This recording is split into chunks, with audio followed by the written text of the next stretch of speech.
dropped 42 points, I think 11 threes. They blew the Thunder out 147-109. He is busy. Uncle Charlotte gets on this radio and says things and people say I'm crazy. Okay? I say that it's a Steph Curry era. I can't say it's been all LeBron James era. How can you say that when Steph Curry has 3 championships, 2 MVPs, and has revolutionized the game of basketball? And I don't even like light-skinned men. Okay? Wow. You like, what kind of men do you like? I'm just throwing it out there. I just wanted my colorism to be on the table. Well, I just want to know what kind of men you like. You don't like light-skinned men. So you know that this respect I give Steph Curry is real. Okay? Right. I cheered when Nino Brown stabbed Christopher Williams in the hand on New Jack City. Like white men, Latino men? What kind of like I don't know, man. It's just that Can we get to the rumors? You reinforce all the negative stereotypes of light-skinned men every day. Right. Every day I come in here, it's you, your fault.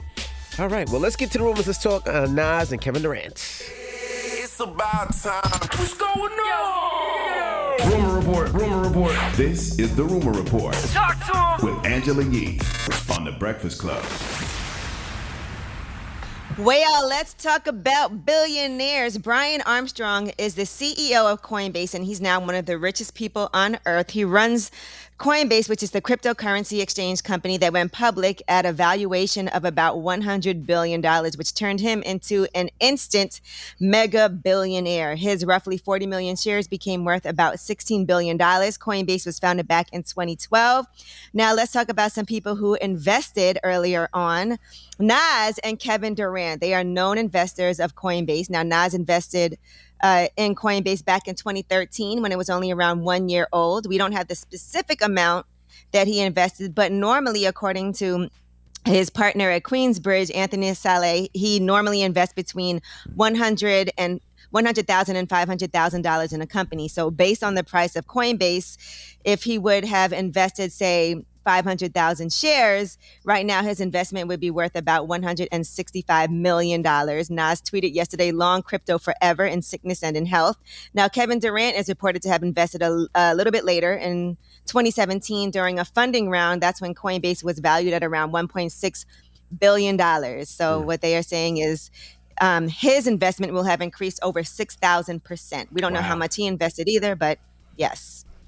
Dropping the clues bomb for Nasir Jones. And all those brothers. And Kevin Durant, absolutely. Kevin Durant, great investments. Mm-hmm. Sheesh. I'm just saying, that's pretty amazing. It is. All right.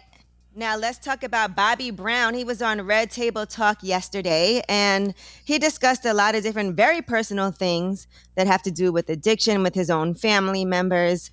Bobby Brown does blame Nick Gordon for the deaths of both Bobby Christina and Whitney Houston. Here's what he had to say. So you believe that there was foul play in Bobby Christina's Definitely. death? Like All that right. maybe he drugged her? Definitely. He was the only one there with both situations, with my ex-wife and with my daughter, and they both died the same way. So you think that he killed Whitney as well? I believe so.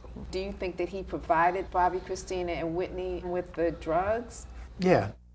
It's not enough therapy in the world for Bobby Brown. I don't even know how he gets all that trauma out of his body. If you ever read his book, Every Little Step, Lord have mercy.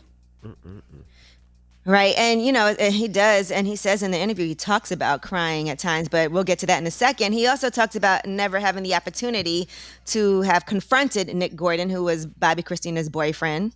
Did you ever have a chance to confront that young man or no? Okay. No, I didn't. Before his death, I was in rehab at the time when he passed. I had planned on, once I left rehab, to approach the young man just to find out how my daughter was in the last days. Were there no warning signs that there was some domestic violence that was happening with Bobby Christina? Not for me. How did you find out? I found out after her passing. That is so hard. Now, other things he discussed in the interview, he talked about his own upbringing.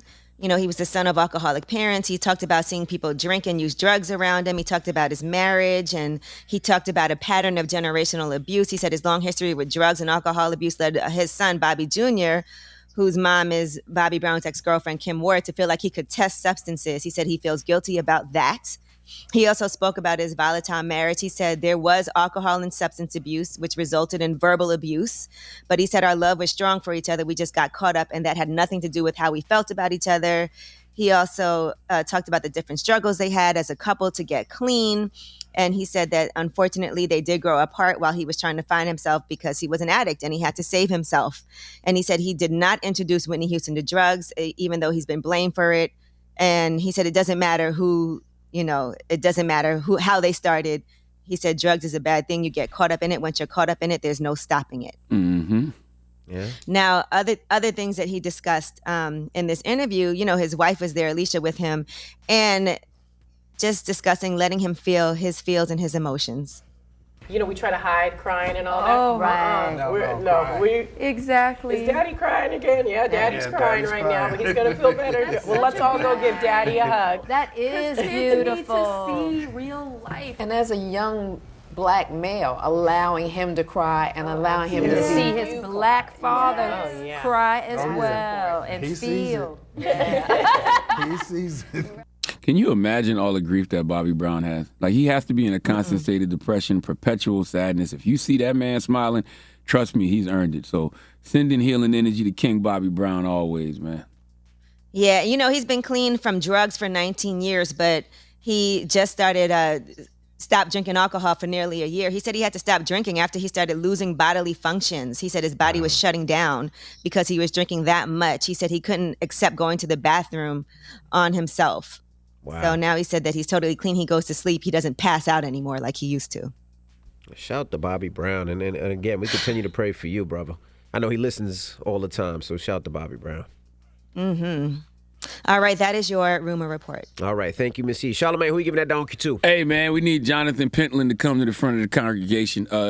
We need to have a word with him this morning. All right, we'll get into that next. It's The Breakfast Club. Good morning.